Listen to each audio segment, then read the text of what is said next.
My health was failing, and inside I knew I was dying. I feel like I had lost so much. I lost my job, I lost my health, I lost my friends. So there wasn't really that much else to lose. I got to a point where even in daily life, I thought, is this really worth doing? It's the hardest thing that you can do. Most of the time I was lying in bed, in a fetal position, just trying to hang on. It was very difficult to function because I was constantly fatigued, I was constantly nauseous, and I had this crazy brain fog. And I looked at him, I said, okay, well, where's the pill to fix me? He's like, no, you don't understand, there's no pill to fix you. And there were many times where I would find myself on the floor and having no idea how I got there or how long I had been there. This is not just something's wrong or something's really wrong. I'm sick, I have to figure out what the problem is. But I understand how people can take their life. Because you can hit a point where your coping ability is, you just wonder, am I insane? Is this ever gonna end? So if you think about it, we're looking at 45 million people in the U.S. at a given time being in a moldy building. Anybody can have problems from a moldy building, a water damaged building. Anybody can have symptoms. My advice to someone who walks into a building and they start to feel that way is to just turn around and run like hell, because it's poisonous. The vigilance is just Exhausting. exhausting, it really is. But that is our reality.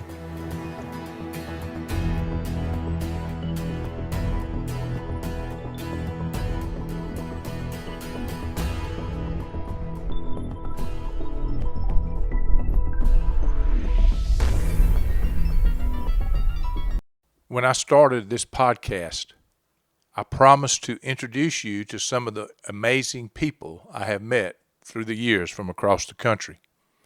Today is another introduction of a special friend. My guest is a beautiful young lady from southern Minnesota. Her husband will also jump into the conversation. When I met Elise, she was pursuing a degree and license in the funeral profession. I had no doubt she would do well, very well. As expected, she accomplished her goal and began a very promising career. She soon met the man of her dreams, and she was taking on life by storm. Then things started to go wrong, very wrong. She became ill. The doctors had a difficult time trying to figure out what was going on. She was diagnosed with several different serious illnesses. She got so sick that she began to think her time had come. She even told her husband goodbye. Through the support of her husband and her parents, she finally learned what was really wrong and began to turn the corner. Chronic inflammatory response syndrome from exposure to black mold was the culprit. If you don't know what that is, you're about to find out. You'll be educated about a condition that could be impacting you or your family member now, and you don't even realize it. My guest has become pretty much an expert, the hard way. But even more, you'll be inspired by this story of sacrifice, love, heartache, overcoming obstacles, perspective, and faith. As always, thank you for listening. Viewing life from a hearse, it could be worse. Laugh, think, and cry with the country undertaker. This is Bruce Goddard, and this is the View from a Hearse podcast. And boy, I've got a special guest with me today. Her name is Elise Kimberly Schumacher, and she lives in a little town in southern Minnesota. That is not southern Georgia, that's southern Minnesota. And Elise, you can hear me, I hope, can you? I can hear you. Can you hear me? I got you well, thank you. I met Elise, and I don't know, 10 years ago, 8 or 9 years ago in Texas. when I was a judge in a scholarship program that our company did, and she was there as a finalist. We interviewed her, so I met her, and that weekend or that few days, whenever it was the only time I've ever seen her in my life. But through the power of social media, I've stayed in touch with her every now and then. You know how you do on social media, and I've been keeping up with her life, and I know that number one, you have people from Minnesota listening to this and people from Georgia, so just get used to the way I talk. I can't help it, Elise, and I know you've heard it before, so you're probably used to it, right? Well, Bruce, it's going to be a battle of the accents because you've got the Southern and I've got the nice Midwest kind of Fargo, it's just going to be a battle of the accents. People won't know which way to turn. I think people should listen to it just so they could hear us talk. I think that's probably enough to hear it. So, Elise, let's start off. Let you tell us a little bit of what you've been through physically. Yeah, absolutely. So actually, it's been the past 5 years now. Amazingly, I can't hardly believe it myself. The past 5 years, I've been struggling with what some people would call as chronic illness. But what I have found through the journey, that it's actually toxic mold illness.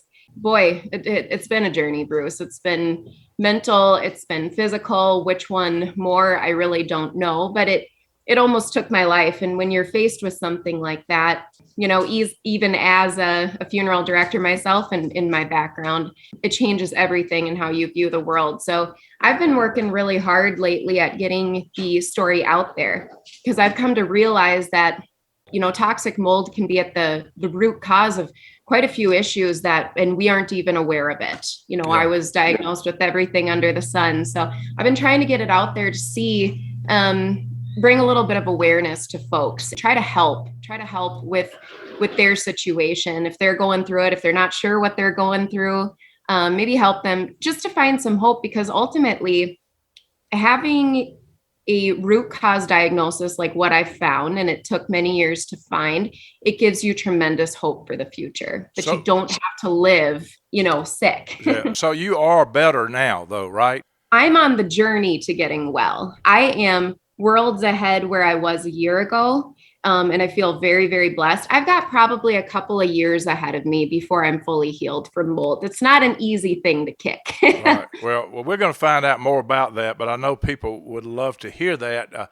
Some people could have that and have no idea what it is, and it may be very educational to people. So before we do that, Elise, talk about you growing up, your parents. I can see that you've got great parents and you're close to them. You've got a wonderful brother. Just talk about your family and a little bit about your story. Yeah, I'd love to. Gosh, when it comes to my parents, I don't even know where to begin. They've been the most supportive people in my life since the beginning. I mean, the fact is, I can use it as an example that I knew I was going to be a funeral director since the age of 3 years old. And I think I think they weren't sure what to think right at first, but ultimately they have been really a beacon for me through my life. Nothing but supportive, encouraging me for whatever I've wanted to do in my life, and then helping me to make it possible. They did foster care for handicapped kids when I was growing up. I do have an older brother. So with us, we would always have 2 kids in wheelchairs at a time at our home. And I got to tell you, and it was long term, and so they were with us for a minimum of 3 years. One boy is still Josh, my brother, he's been with our family for 25 years, and I got to tell you, I think that situation is what made me, who I am today. Yeah, I see pictures of you. I've seen pictures and videos of you, and it just seems like you're so close, and you can tell that he adores you. When we went to meet him, I was 4 years old. He was 12. His mom had just tragically passed away. He was living alone with his mom. He's a full quadriplegic. So, can't move, can't do anything for himself. His mom passed away at his bedside suddenly. And he had to be there with her for a couple of days before anybody found him. Oh, wow. And he was he had to miss her funeral because he was in the hospital. And he was really going through it, but boy, we met. I was just 4 years old, and there was just something I can't really explain. And him and I have been we talk every night on the phone. He lives real nearby to us. and he means everything to me. So how did your parents get into foster care business? How did that start? Yeah. So my uncle Mark, that's my dad's brother. My mom used to run his group home, so that's how she and my dad met.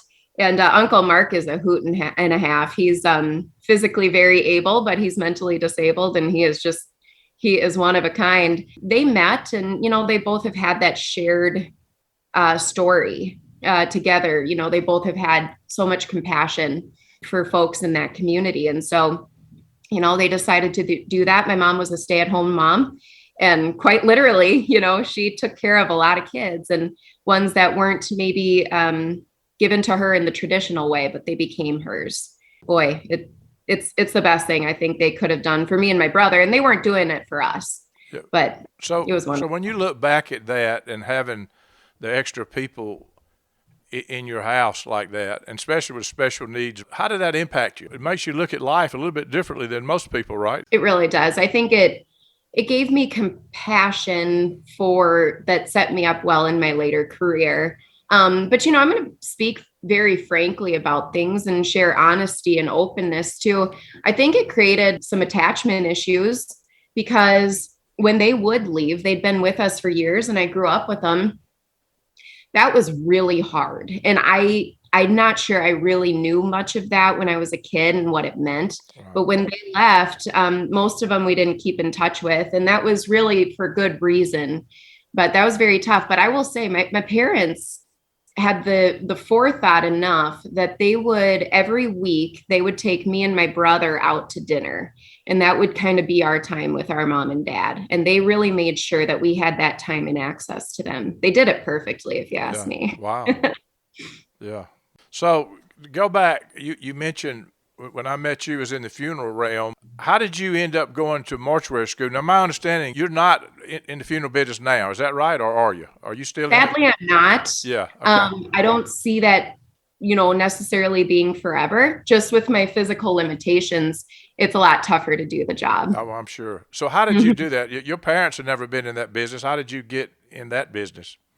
And that's always the $1 million question. The best way that I can say is that truly it was a calling from God, because when you're that young and to have to take that kind of interest in that industry. Now, I grew up going to a lot of funerals, and that may be why I went to Catholic school. They were always there during the day. We had a lot of loss in life. And so I just had this interest in it and this draw towards it. So truthfully, I never made a conscious decision. Everybody knew that that's what I was going to do with my life. There was in 6th grade, we found out that there was a program at the University of Minnesota, and I was like, oh yeah, that's where I'm going to go to school, because that's what I'm going to do for a living. There was never a decision. You already knew you were going to do it. So just to go back to be sure everybody understands, when I met Elise, she was a finalist for this scholarship that our company gave out. And I was one of the judges, and I interviewed Elise, and obviously very impressed. She won one of the scholarships. She was one of the few there that won a scholarship. So this is a sharp lady. This is somebody that can do well in whatever she does in life, that is for sure. But you would certainly do well in this industry. The funeral industry needs people like you. You've got a real compassion. You're not doing it just so you can figure out a way to have a job. You wanted to do it from the beginning. So I hope it works out for you to be able to do that at some point. Who knows? But hopefully it will. I appreciate that, Bruce, so much. And it's funny. I was just getting ready here today, and I was thinking about this. I was thinking about our chat here today, and I remember thinking, you know what? You were the first person. This is true. This is actually true. You were the first person in the industry who I felt actually believed in my ability to be in the industry. I felt that back then at our event. And I felt that through the years. You've been very, very supportive. I think when you go into this kind of an industry, not everybody understands. Not everybody understands why or the motivation behind it. I had no background of it, so I think there was a lot of question. Can she make it? Can she do it? And I felt that I had some things to prove, but I got to tell you that your support along the years has it meant more to me than I think I've ever even been able to tell you thus far. Well, But now that's amazing, because I remember seeing you text telling whenever you get ready for a job, you tell me, because we got plenty of them. I'm the guy that can open the door for sure. Perfect. I'm one of them anyway, right?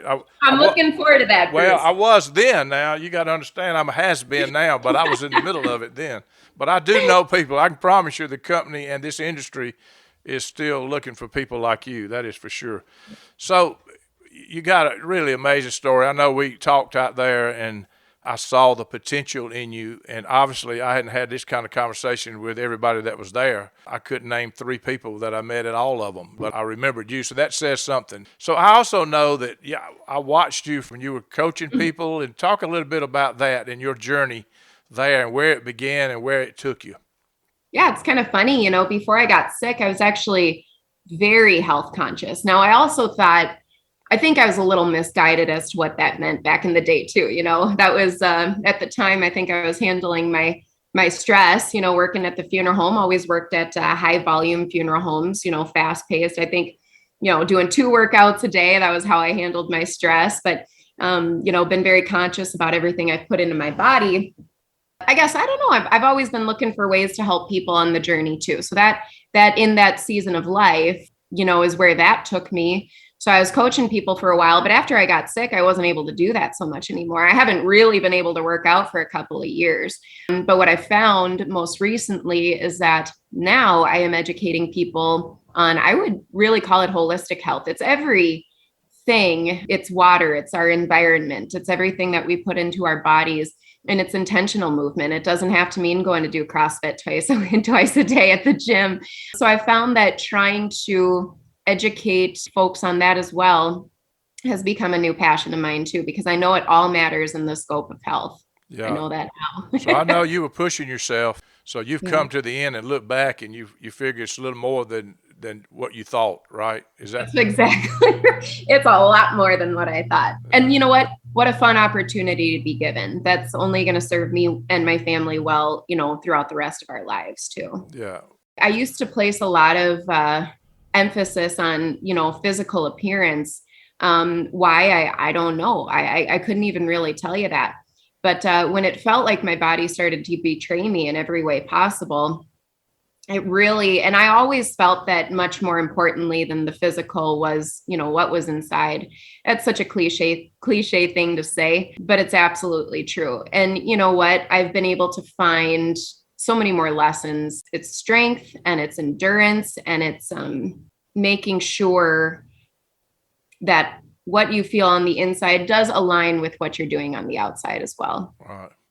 So you're also a person of faith. And I've noticed that has been a driving force in your life, period, right?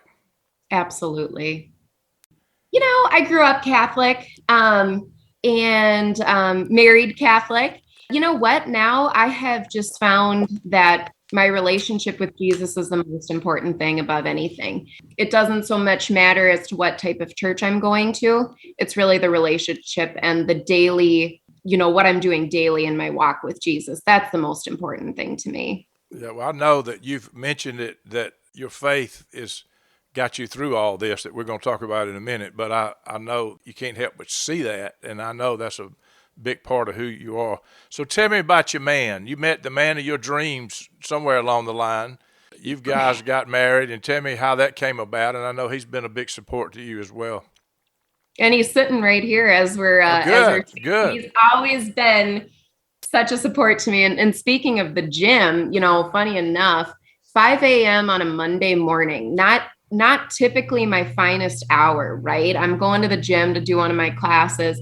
Unbeknownst to me, we were set up, and he knew it. Nobody could bother to tell me, because again, 5 a.m. on a Monday morning, I'm not maybe looking my best, but or at my most energetic self. We were set up and we met there, boy. And it was just, you know, it was from there. I knew, I don't know, when you know deep within something, you know, there's something there. And I knew I was meant to be with him. And I knew I was meant to be with him when we went out to lunch. And this was my moment. Something, of course, very important to me was that he met those special needs people in my life, right? And how he interacted with them. And Josh, my brother, again, he's a quadriplegic. He couldn't feed himself. So I was feeding him. And, it could get a little messy. It could get a little messy around his mouth. Boy, I turned, and Craig, my husband, when I turned back, he was there wiping my brother Josh's mouth. And the act of compassion and what that meant to me, that was a moment that I knew. And interestingly, just a few months after we met is actually when I started to get sick. So I've been sick the whole time that I've known him. And despite all of that and the years of him having to deal with that, because it hasn't impacted him just as much as it's impacted me, he still chose to marry me. Boy, I thank God for him every day. I really do. Well, what is your advice for all these young ladies that are trying to figure out who their life partner? That's an interesting story. I mean, you kind of picked up quickly that this could be him, right? That's right. And so what's your advice? I mean, ladies are chasing guys, guys are chasing girls. You guys found each other. Is there a lesson there? Is there a story there for people? The thing about Craig, and that was one example, two examples, I guess, he puts everybody before himself. When I can see somebody with a heart of Jesus in that way, where others really, really matter. So I guess my piece of advice would be, when you are, considering somebody to spend the rest of your life with. Yeah, that's kind of a big decision, right? Huge decision. It's a huge decision. I'd already had my answers as to if he would stick with me if things got hard, right? Not everybody does.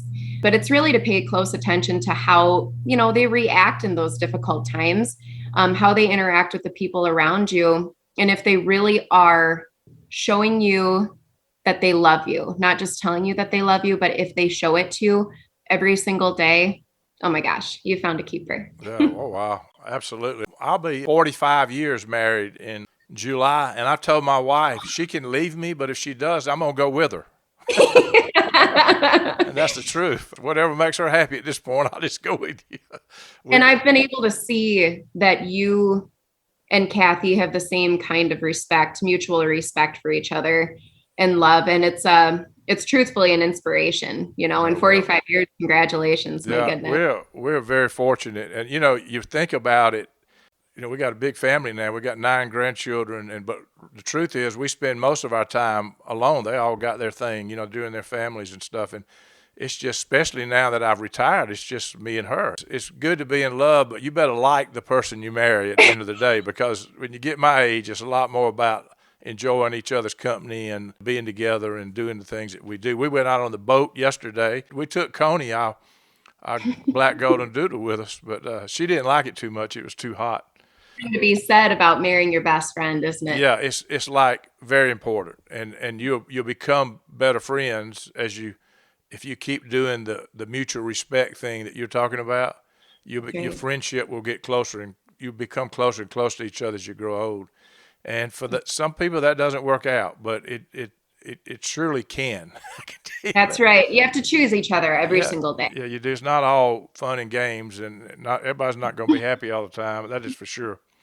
So I want to go back in this mode thing and tell me, number one, how did you get this? It seems to be my purpose these days is to talk about it. So I'm honored that you would have me on here to bring this awareness. It's very interesting. It was very much environmental. Within 2 weeks of starting a new position, I was getting to run my own monument company. So monuments, for those who don't know, are headstones. I was given this unbelievable opportunity, Bruce. Oh my gosh. It was a dream. I remember seeing you working at a monument company. Yeah. Yeah. And I was able to manage it. I was the manager there. But within, truthfully, it was 2 weeks. I started to have these weird symptoms, and I was like, oh, it's the spring. I got allergies. So it really started off very much as I thought at first the renters upstairs had cats because I'm allergic to cats. So I thought, I'm just having some allergies. Well, I've had to look back at doctor's notes and visits and things like that. Each month that went by, I got sicker, and it started to transition from allergies to a full body systemic illness. they call it chronic inflammatory response syndrome. So your body actually goes into overdrive trying to fight. Usually mold is the culprit.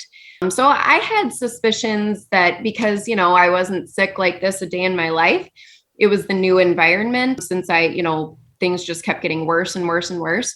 But I didn't know much about mold at that time. So it was very difficult to try to pinpoint.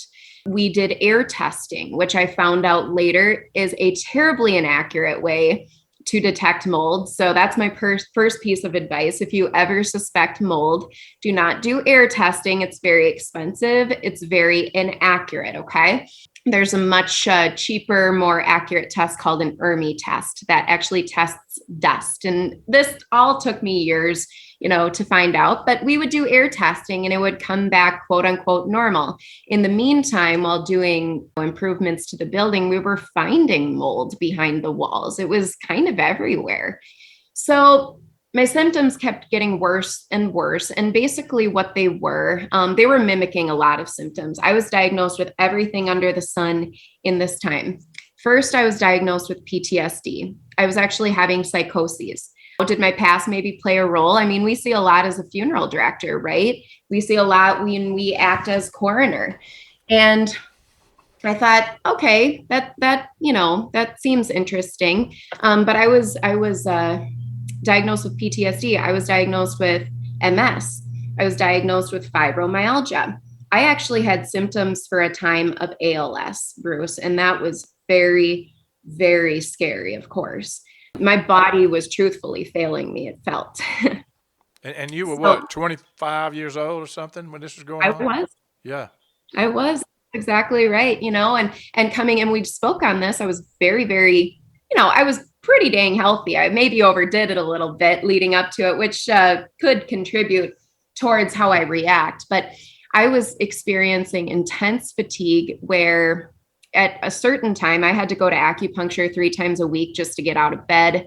I couldn't just keep my eyes open, couldn't make it through the day. Intense pain, joints, bones, intense swelling.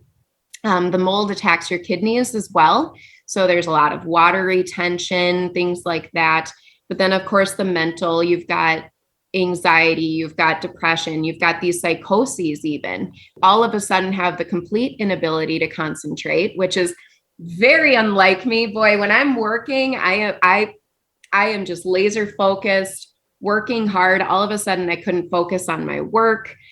There were just so many symptoms, and we were. So were you working during this time? You continued to work at the place that had the mold, right? I was.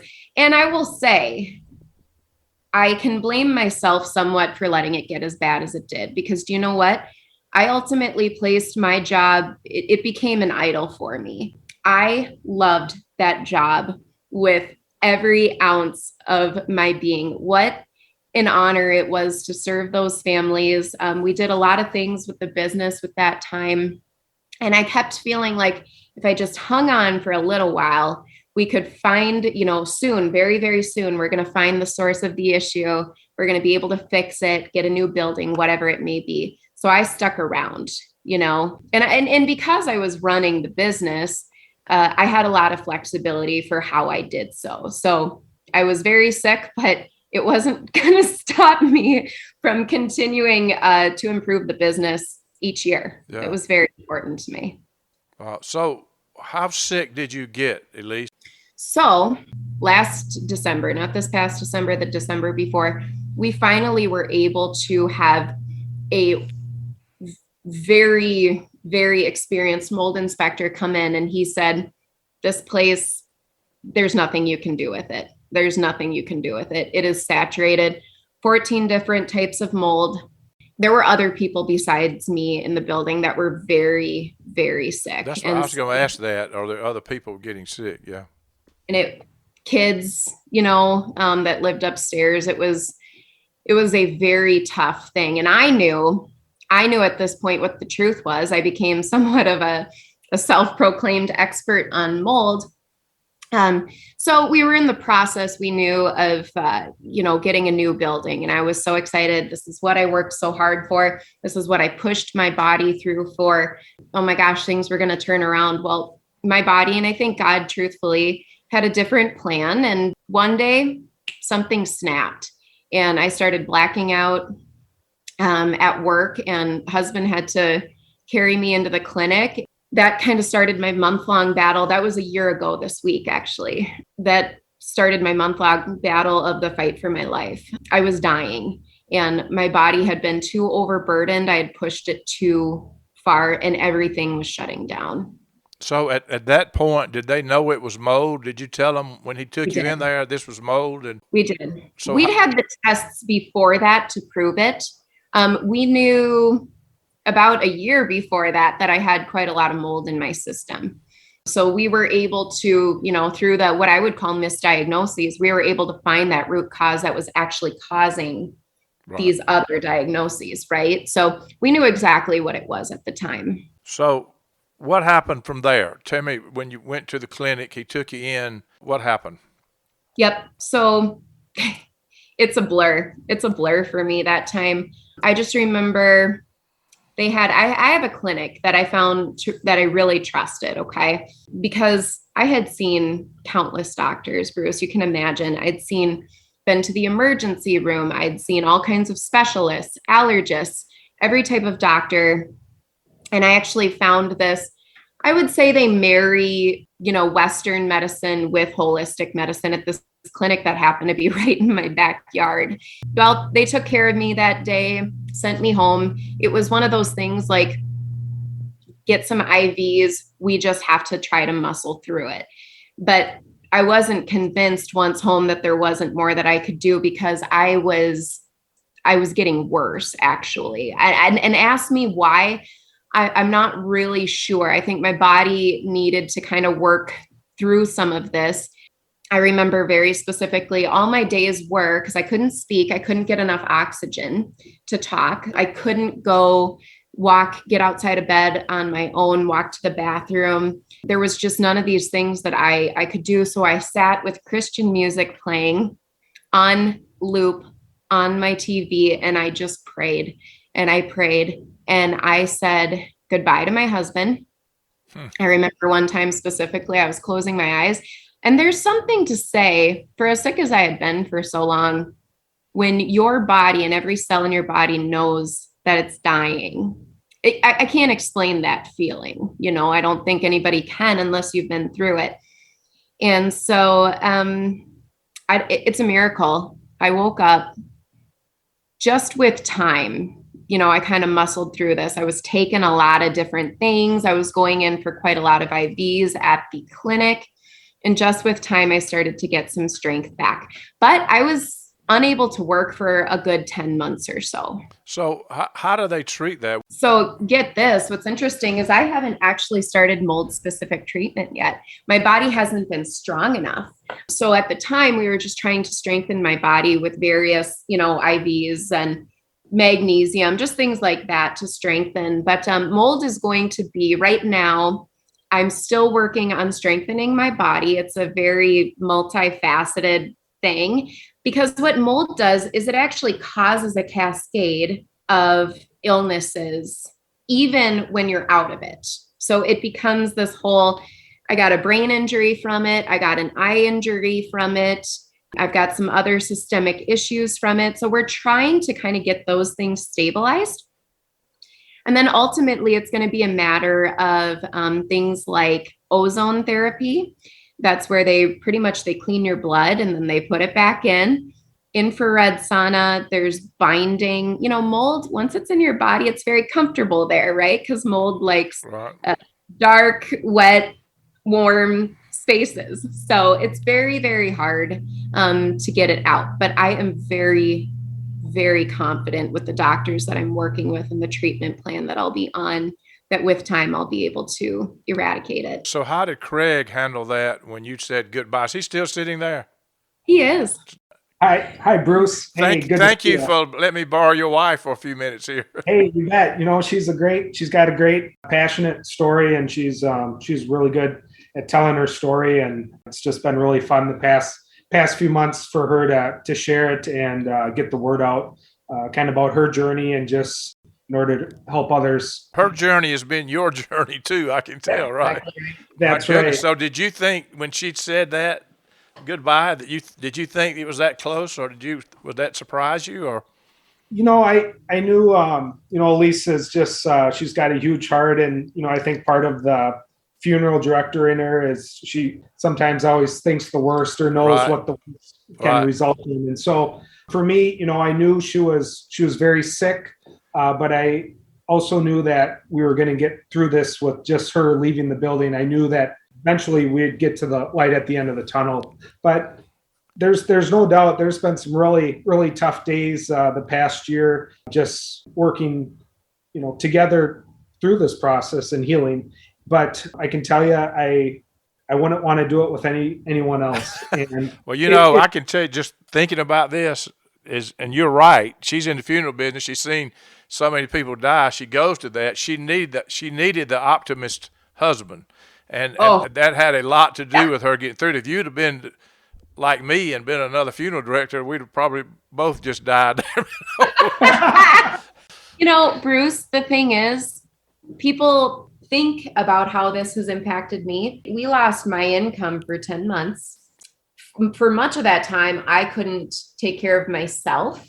I couldn't take care of our dog. I wasn't working. I couldn't make him dinner. I couldn't do the laundry.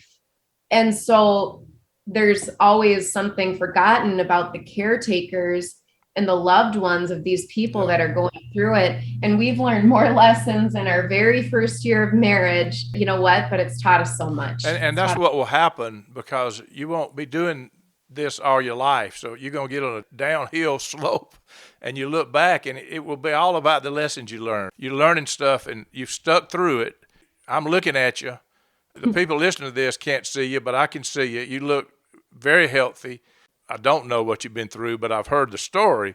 But it's only going to make you stronger. You made it through it together, and that could split up a marriage in a little bit. I mean, you get somebody who's just married and has to take all that over. I mean, I have to struggle when my wife is gone for a week, and I just got to feed the dog and take it out to walk every time. I'm saying, when are you coming back? So I get that part, and it is nothing happens to you alone. It affects others. I know it impacted your parents. The worry, all that causes, it's all of that. It's very impactful. I can look back on this, Bruce, and look at the timeline of this now and see that God gave him to me right before this all happened. Not that I ever wanted him to go through that, but I think the only way that I could have was with God and with this man by my side. And so, I mean, the timing was perfect for you. He could have been probably just as well off waiting another year or so. But it really, the truth is, I'm being funny, but it's true. God's timing is pretty awesome, really. So always perfect. Yeah, yes. I know there are people that are thinking, am I being exposed to mold? What is your advice? Obviously, mold is not everywhere. I don't know much about mold. I know we had to do mold remediation in some buildings. What do you pick up on? If you're knowing what you've learned about this, what should people look for if they're working in a place that potentially could have something that affect you like this? Well, it could be working. It could be where they live. Right. And so ultimately, I'm going to say something, and this could be maybe a little controversial, but this isn't just my experience. Now I have been hooked up with countless others who have gone through the same thing. I'm also part of several communities of those living with mold illness. And the fact is, it presents itself in such a variety of ways and in such a variety of diagnoses that I've seen have been reversed. That I think that mold could be, when I say a root cause factor, Bruce, I mean, when I was diagnosed with fibromyalgia, that oftentimes could be considered a root cause, but there was actually something driving that dysfunction. Not to say I didn't have it, but I didn't just have it for no reason. So I'm starting to see that mold may be a driving force behind quite a lot of things, quite a lot of diseases. And the thing is, it presents itself so differently in everybody. And that's based on genetics, that's based on all kinds of things we've been exposed to in the past. But ultimately, if you have people living in your home, multiple of them, or at your work that are having just weird symptoms, it could be nosebleeds, it could be migraines, it could be asthma in children. Oftentimes that is how it presents itself. And so if you're just having kind of weird symptoms, but there's multiple others, I would definitely consider your environment. Like I said, it could be pain, it could be swelling, it could be all of those things, but ultimately it's something that might be coming up out of nowhere that you never dealt with before. And I want everybody listening to listen to your intuition, and not just to listen to it, but to also make good on what it's telling you. Because the fact of the matter is, I could have avoided quite a lot. It's very, very hard when folks have to leave their home, when they have to leave their job, when they have to get rid of their car, when they have to get rid of their belongings. Yeah, you're talking about people's livelihoods. I mean, it's not like you can just say, I'm not going to shop here anymore. This is how you make a living. It's hard to walk out. I mean, that's exactly right. Yeah. But I've seen what's happened with I've got a friend right now who she's too sick to even leave her home because she can't get up. I'm not anywhere near her, but she's got people coming in to help her leave, because eventually your body is going to tell you that's enough, that is enough. And so ultimately it's listening to that intuition. There is a very, very good test through Great Plains Laboratory, and you can mail it in. It's very easy. It's non-invasive, and it'll give you very accurate results as to your mold exposure. So what is it, a blood test or what? The urine test. Mycotoxins are often excreted through urine. Okay. So. Well, that's helpful for people that are listening to this. So say that one more time to be sure they got that. How did they get that? It's a Great Plains Laboratory. That's the company, and it's their mycotox profile. Okay. Mold creates mycotoxins. It's not the mold that's making you sick. It's actually the mycotoxins that the mold creates. And that's what's let off into the air. That's why there's a lot of misconceptions. Dead mold is not dangerous anymore. It's at least as dangerous because the mycotoxins are still active. Mycotoxins are actually used in biowarfare. So our military, as well as many other militaries in the world, do use mycotoxins in warfare, which just gives me goosebumps just to think about, because I truthfully wouldn't wish this illness on anybody. You could travel around being a lecturer on mold. You've become an expert the hard way, but you've become one. I mean, you've got a lot of knowledge of when you were at your lowest, and then you started coming around, and now you're still on the journey, but you're obviously so much better and you're navigating. How did you turn the corner to start figuring out how to help others with this or to reach out to others? Because I think, in my experience, part of the reason we get better at anything is we begin to take our focus off ourselves and onto other people, right? I mean, that's kind of you're talking about a biblical principle. That is one of them. And I see that happening with what you're doing. By reaching out to others, you're helping yourself too, right? That's exactly right. I fully am of the belief that there is a reason. There is an absolute reason for what we've gone through, for what we are put through. And if it can mean that one other person, and I've been very, very fortunate to now at this point have connected with quite a lot of people and helped them connect the dots.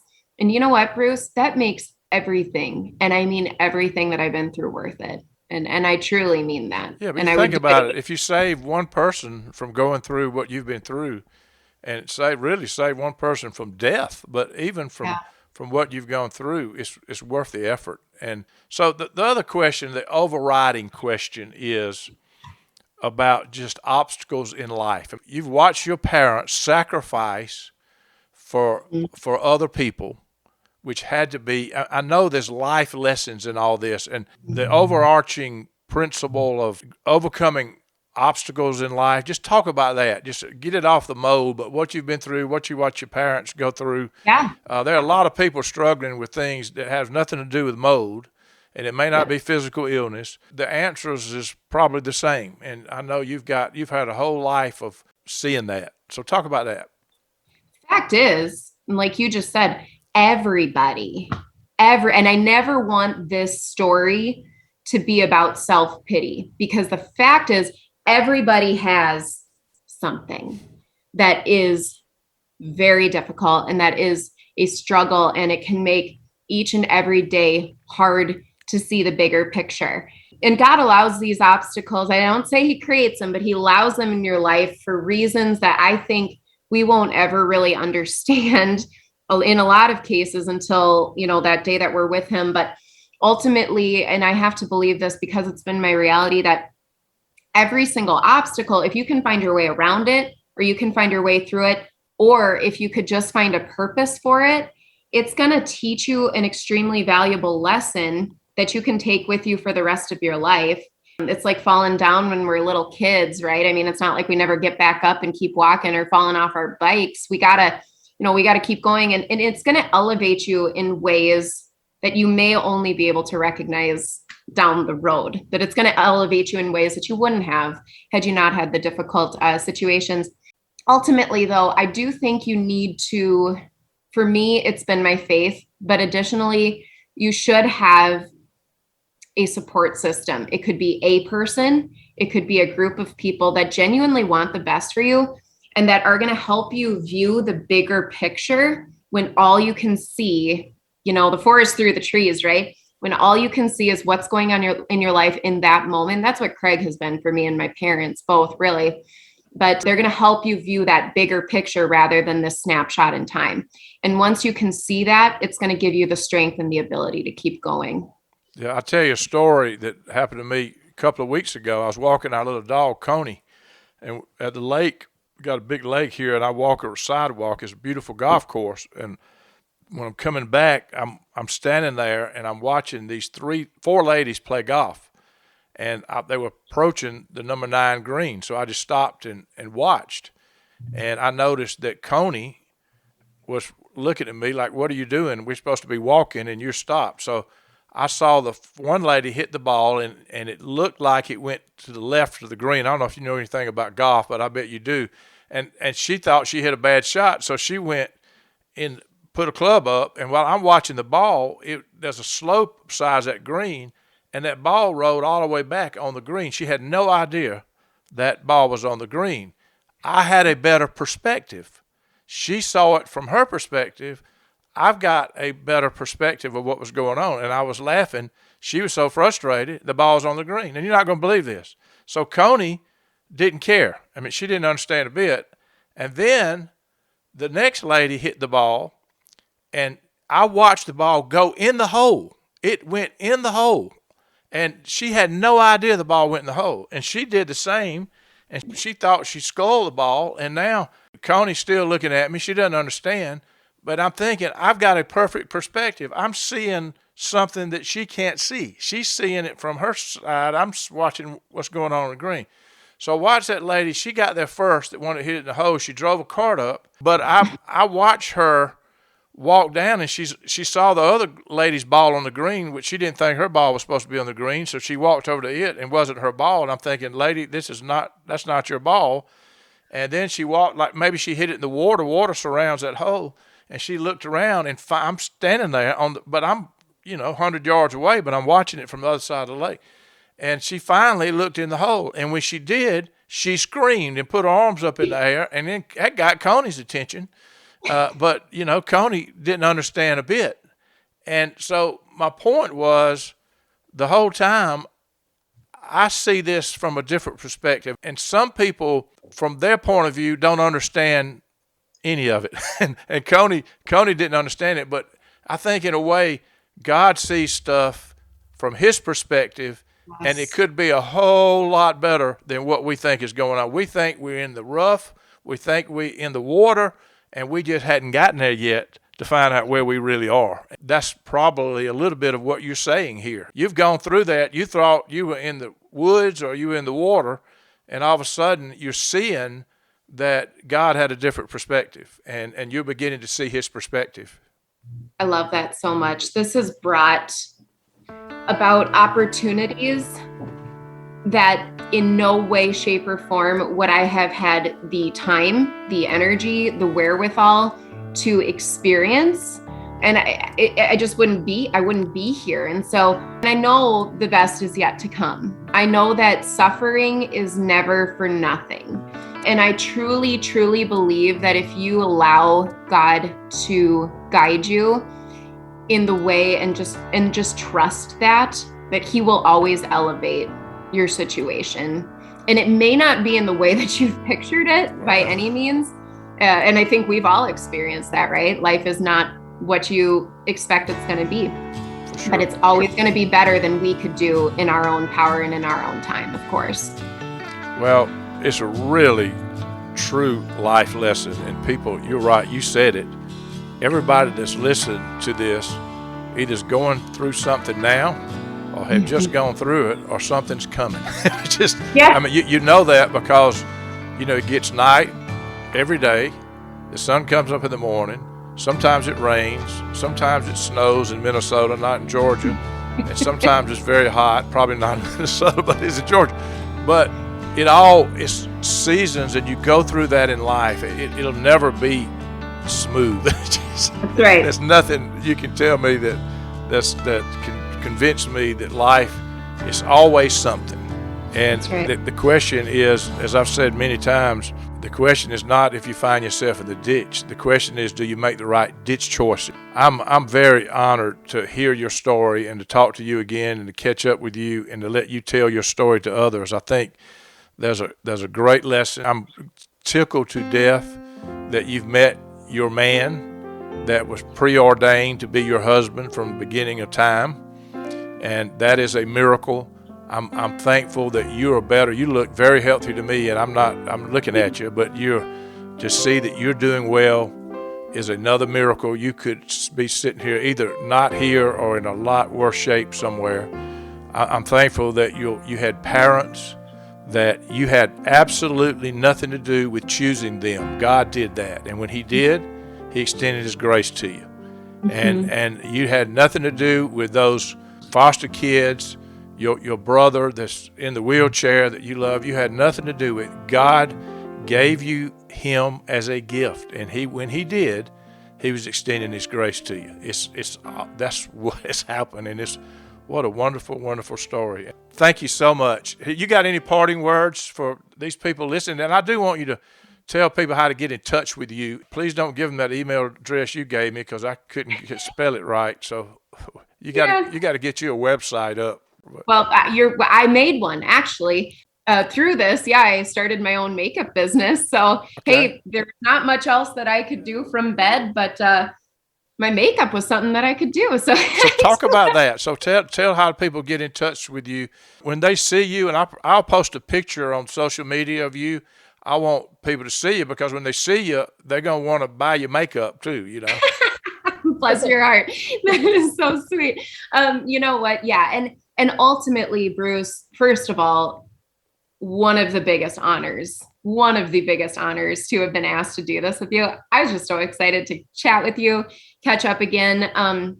But ultimately, I want, if anybody has questions, if they need support, if they're unsure, whatever, I really, really welcome anybody to please reach out to me. I have these conversations on a daily basis, and I try to provide resources where I can, and just somebody to talk to, because this is a very, very bizarre illness that is very hard to understand. So to know that you're not alone, that's the biggest thing. So I've got an Instagram. It's Elise Kimberly 1. I'm one of your friends and one of your followers, so they can usually find me under that list. Yeah. And please do reach out. And ultimately, I think if I were to just impart some words of advice, there's a lot of lessons that I've learned that everybody's heard time and time again. It can be a little cliche unless you've experienced yourself. So I think the thing that I want to say is to everybody, no matter what stage of life you're in, just to stand up for what you believe is right, to go ahead and speak your truth, because ultimately there's no other way to make progress in this world. I think as a whole, as a collective whole, if we don't speak about those things that are important to us and be bold about it. And there will be a lot of people saying, you can't say that, you shouldn't say that. You shouldn't do that. You can't do that. And how many times I've almost stopped myself from sharing because folks I know, they've said, you're seeking attention. And you know what? I had to stop and think about that a little bit, Bruce, and just meditate on that a little bit. And I realized I am seeking attention because you know what? As I'm truly seeking the attention of others, if they're willing to listen, then maybe, just maybe I can prevent or at least ease the suffering of this particular type that we've gone through. And in this life, there will be suffering. There's no doubt about that, but you shouldn't have to go through it without resources and without love and without some support as well. So share your story and be bold about it. But just for the record, if you're seeking attention, I asked you to be on this podcast. You didn't ask me. So thank you for doing it. And thank Craig, if he's still around there, for jumping on. I put him on the spot, but thank him also. And thank God for him being there with you. So just so happy for you. I'm glad you've turned the corner. Keep on keeping on, my friend, and stay in touch. I sure will. I sure will. Thank you so much for having me. Thank you. Viewing life from a hearse, it could be worse. Laugh, think, and cry with the country undertaker.